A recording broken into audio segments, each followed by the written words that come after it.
was a beautiful morning on the island of Sodor. Thomas the Tank Engine's blue paint sparkled in the sunshine as he puffed along his branch line with Annie and Clarabelle.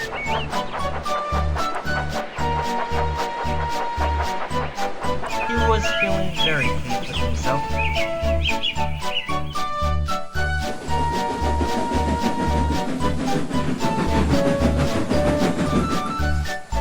"Hello, Thomas," whistled Percy. "You do look cheerful." "Yes, indeed," boasted Thomas. "Blue is the only proper color for an engine."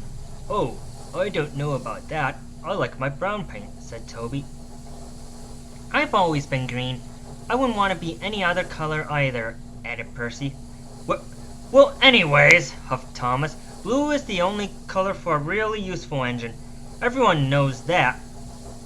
Percy said no more. He just grinned at Toby and winked. Each day, Percy brings a truck full of coal from the junction for the coal merchants at Farquhar.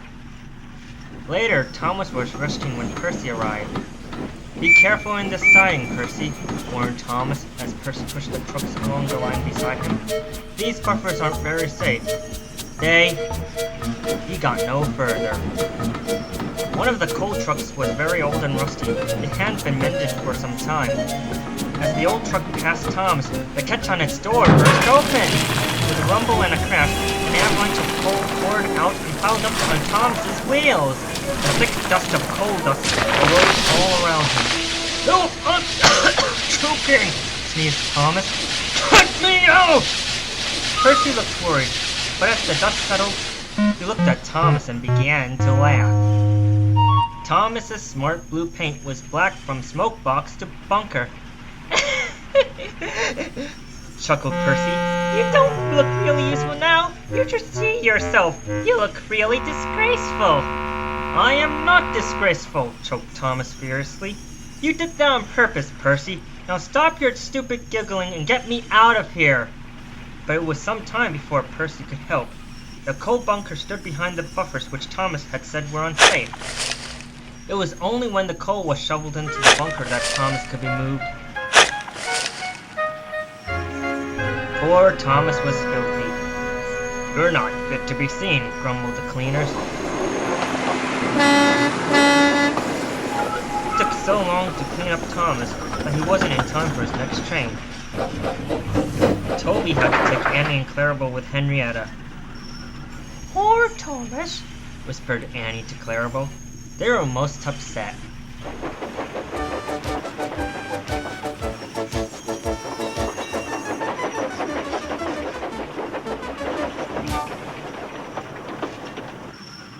The cleaners were tired and dirty when they had finished.